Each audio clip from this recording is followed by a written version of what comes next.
So Oh, like okay, we each okay. have our individual. So yeah, he'll be on soon. But yeah, if you guys don't know who FD Signifier is, check out his YouTube. It's very, very good. But we have Mr. RM Brown here as well. Our first return guest, I believe, right? Ultimate Brown. swerve, actually. RM Brown has been FD Signifier this whole time. FD Signifier is actually a VTube character that was created. Yeah, that's what I usually do. It's usually an anime girl, like a Sailor Moon type character for me, you know. But Nice. yeah, this is what I really look like. So sorry. But thanks for having me on. Yeah, it's always fun to hang out with you guys. Yeah, it's thanks great for to have coming you on. Yeah. For sure. There's so much shit that happened this week. I don't even know where to begin. But yeah, jam-packed episode. What do you all want to start with? Well, just to go over some things that we may talk about today. There is, of course, the Supreme Court decision today.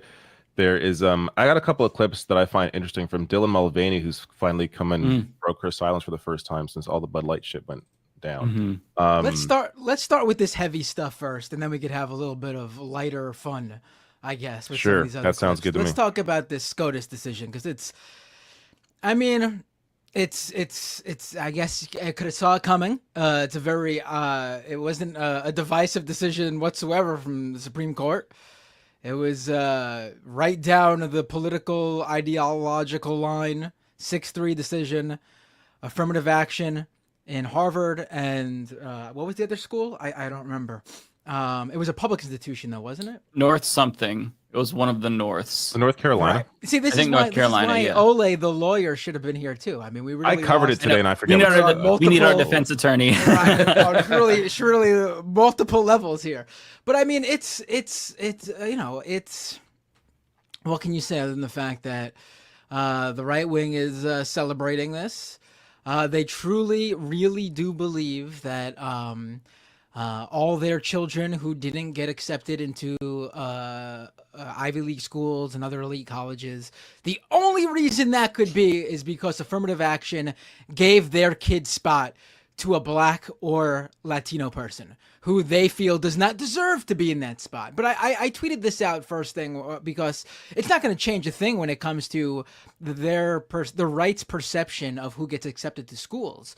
Even with affirmative action officially over in college with college admissions, you will still hear from right-wingers who will claim, oh, they're secretly still doing it. They're secretly still doing affirmative action whenever there is some sort of story or just a black or Latino kid happily announces online that they got accepted to an elite school and the racists kids were not accepted. They'll automatically still assume something. I mean, it already happens. There was that woman, that girl who Abigail claimed that, Fisher.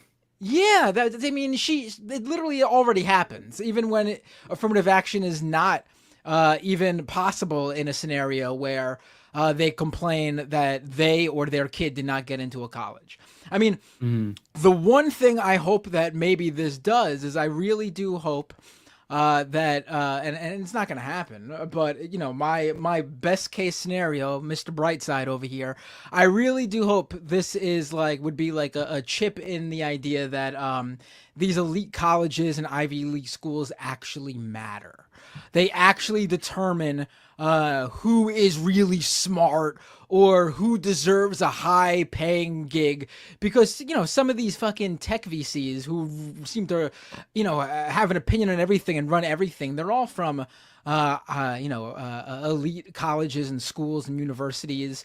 All these fucking idiots that we have to deal with now are from all, these schools. And clearly they aren't any brighter than people who don't go to college or go to community college or just go to a regular 4-year institution that's not an elite or a prestigious school. Yeah, there still is affirmative action, but it's for privileged white people. And AOC had a really good point about this. You know, the 70% of legacy admissions are white people. That was not abolished. So this isn't about fairness, and it's honestly, it's an embarrassment, right? Because this is like going back to the Abigail Fisher case that Matt brought up.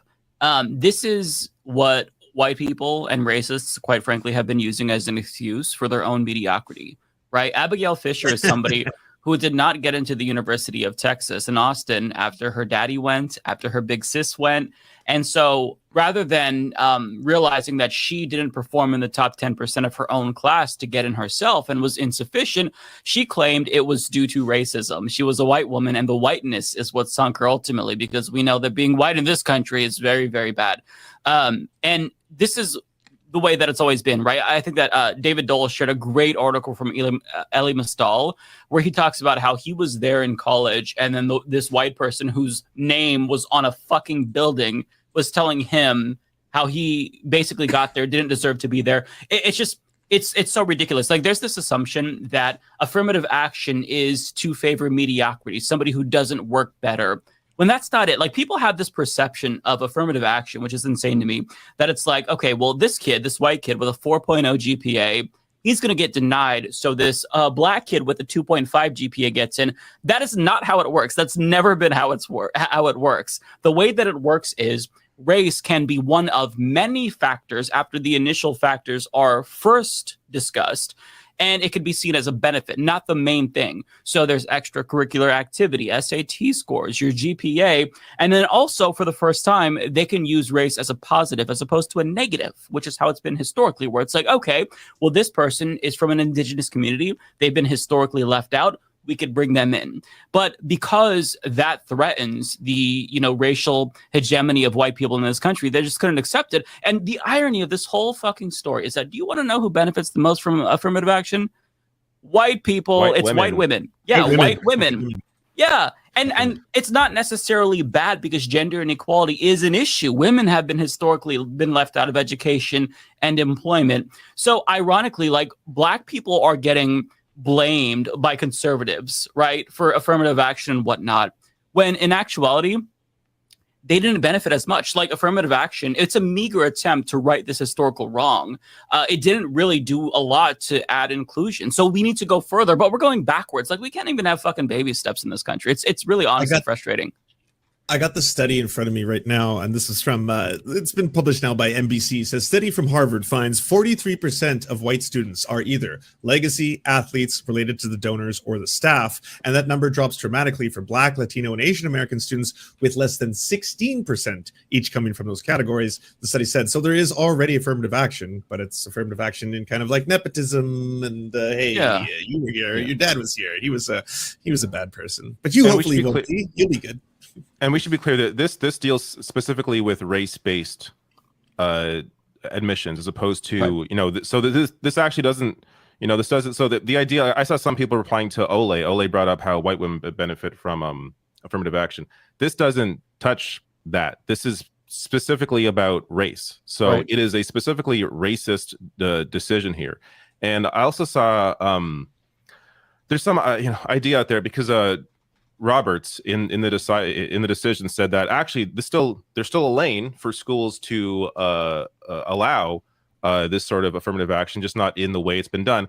But Elie Mystal, who was on MSNBC, who, by the way, when it comes to any SCOTUS decision, I usually go to Elie Mystal because he is an expert in this field specifically. So I want to bring up his response to that argument that this somehow still allows these sorts of admissions. Affected his or her life, so long as they are treated based on her experiences as an individual, not on the basis of race. What's your reaction to that caveat from John Roberts?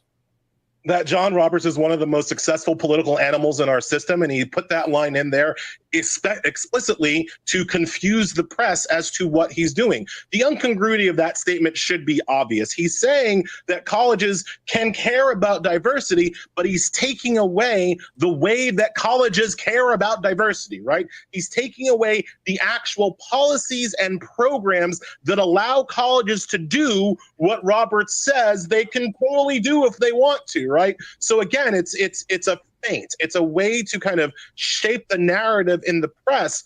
On the ground, as you already mentioned, we have examples, we have evidence for how this is going to play out in California, in Michigan, in other states that have banned affirmative action. And we see that diversity goes into the tank.